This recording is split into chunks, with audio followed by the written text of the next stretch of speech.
Hello and welcome to Team Garnet's adventure level. My name is Brian Fan, and I am the lead level designer for this level. I took inspiration from various abandoned jungle temples around the world, such as the Bang Mela in Cambodia. And going up the mountain, the player learns he can climb on various wooden platforms that have been placed there by others. Upon reaching the top, there and entering the temple, the player notices a key on a bench that he can pick up. After grabbing the key, they will fall down a small pit with debris and open the door. Going forward, the player will scale the walls and climb over them. And once he reaches the top, they can go to the bottom and they'll see another bench with a key on it and some various debris around from the ancients. And after jumping over this debris over here, they reach the treasure room. And after picking up some of the loot that's been laid around, the player can go to the exit door and exit the temple. Upon exiting the temple, the player will see a forest that leads to an abandoned town.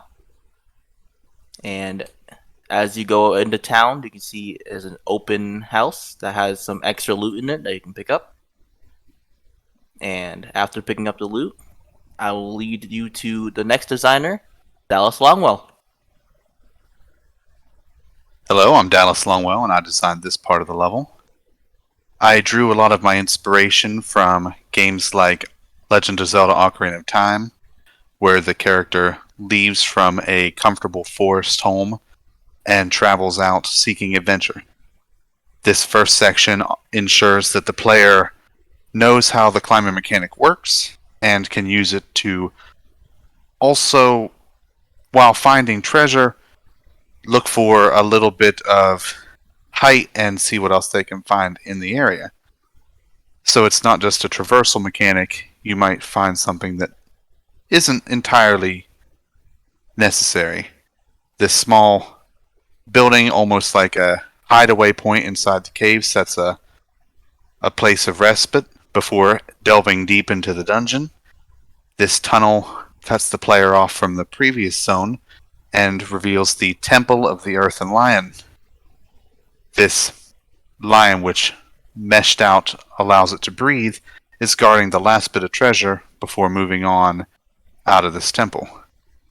I took more inspiration from the lion theme to bring a Roman style column in that leads you back through this temple and through this harder to see door into the next area of the level, designed by Mauricio Hernandez.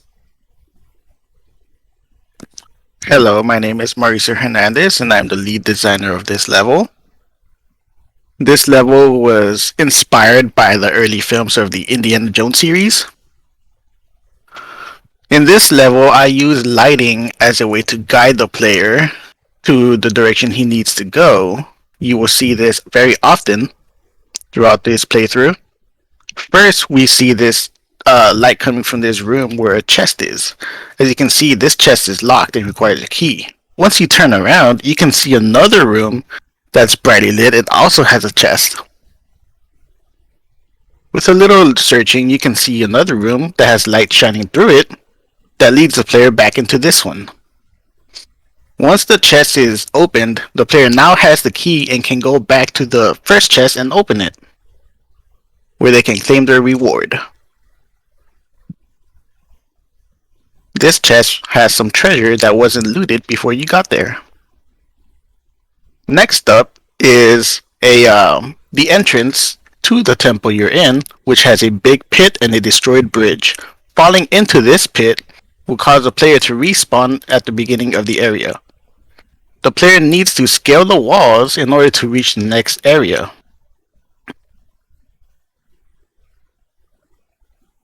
Scaling these walls will allow the player to reach the next area easily with a little maneuvering. Once he drops down onto this bridge, there's the transition area that leads you into the next area. This next area is a cave that also has lighting that leads you in the direction you need to go. If you were to look up, you can see a house that's man-made and isn't part of the cave.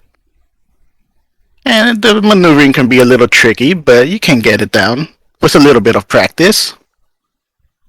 As you can see, more light to guide the player. And as the level before this one, you need to scale the walls in order to reach your objective.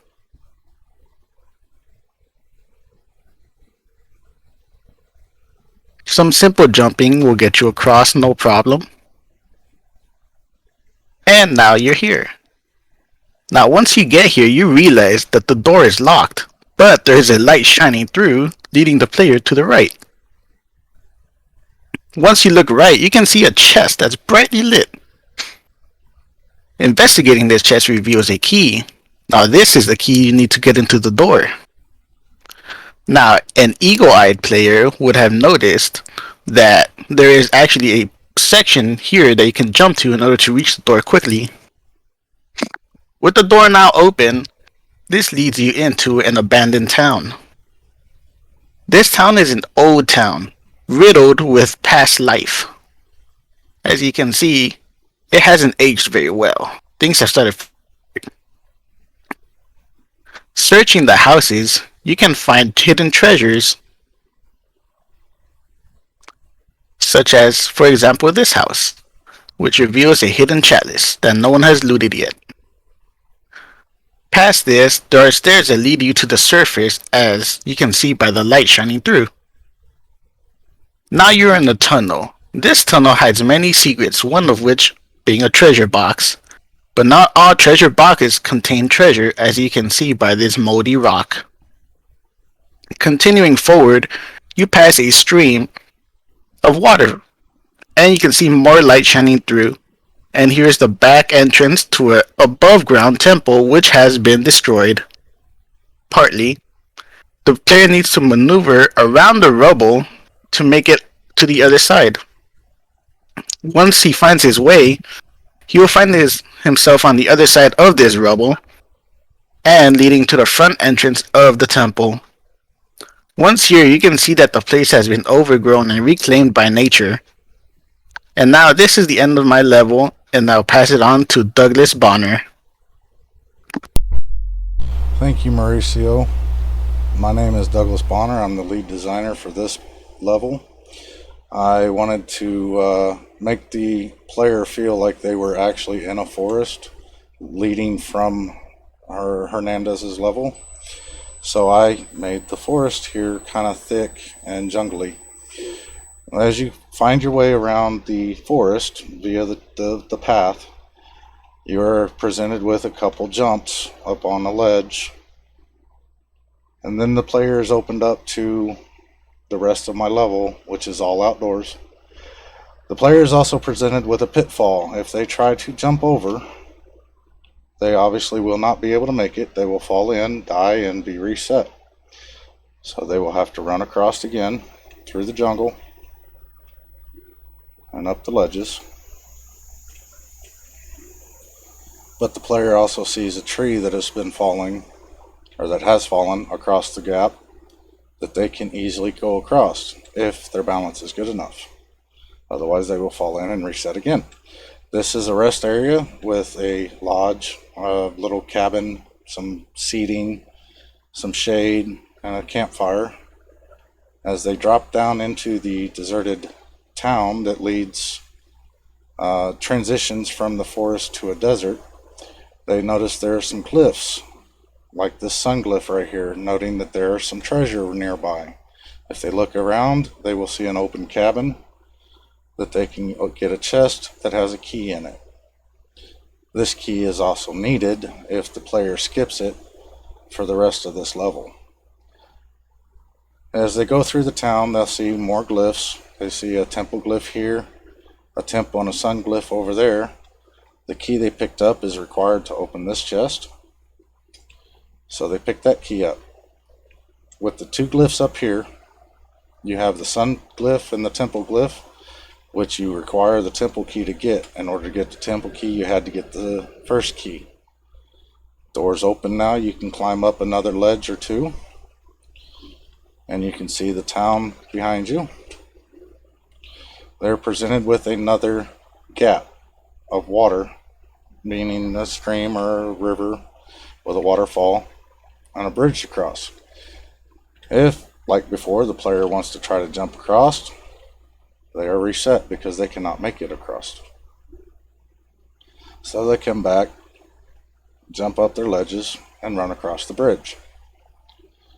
Then they're presented with another rest area, bonfire, cabin, shade, some seating. And as they come into the canyon, desert canyon, they're presented with two more glyphs, a sun glyph and a temple glyph, and they can see the temple behind. If they've been paying attention, they're going to have to go to this direction of the sun in order to get an item to move on. There's some parkour that you can do to break up just the straight running. That way the player's got something to do besides just running. You pick up the key, and you can backtrack a little bit, not a whole lot, by jumping over these items again, these rocks. And as they go the way of the temple, they see that they're presented with a door that they have the key to now. As they go through the door, they've got a little bit more parkour to deal with. And they come out, they're beside the temple here. Oh yay, I'm just about done with the level, so let's rush through it. And there's the temple. Uh-oh, I'm stuck, I need a key. Well, now I gotta backtrack.